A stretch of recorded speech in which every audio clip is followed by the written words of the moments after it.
Value Zone hyper mart Nandamuri Balakrishna గారిచే November 28న నాచారంలో గొప్ప ప్రారంభం. నోట్లో పూరీలు ఇరుక్కోవడంతో ఓ విద్యార్థి మృతి చెందిన సంఘటన హైదరాబాద్లో జరిగింది.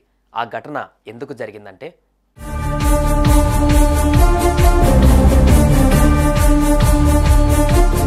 ఇదిగో ఇక్కడ మనం చూస్తున్న ఈ బాలుడు వీరెన్ జైన్, వయసు 11 ఏళ్లు. సికింద్రాబాద్ ఓల్డ్ బోయిన్గూడకు చెందిన గౌతమ్ జైన్ అనే ఓ వ్యాపారి కుమారుడు.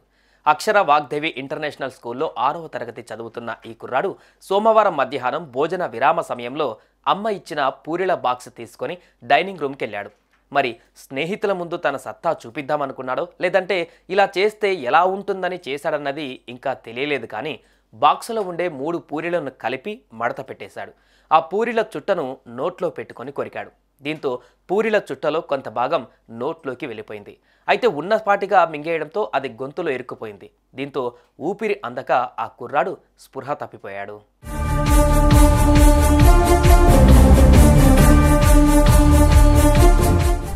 తోటి విద్యార్థుల అరుపులతో అలర్ట్ అయిన పాఠశాల సిబ్బంది వీరెన్ జైన్ను సికింద్రాబాద్లోని అపోలోకు తరలించారు. అయితే ఆసుపత్రికి చేరుకునే లోపలే ఆ విద్యార్థి ప్రాణం పోయినట్లుగా డాక్టర్లు నిర్ధారించారు. ఊపిరి ఆడకపోవడానికి గొంతులో ఇరుక్కుపోయిన పూరీలే కారణమంటూ తేల్చారు. ఈ ఘటనపైన తల్లిదండ్రుల ఫిర్యాదు మేరకు పోలీసులు కేసు నమోదు చేశారు.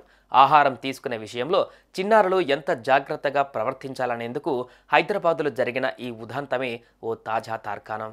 సుమన్ టీవీలో మీ పర్సనల్ అండ్ బిజినెస్ ప్రమోషన్స్ కోసం కింది నెంబర్కి కాంటాక్ట్ చేయండి.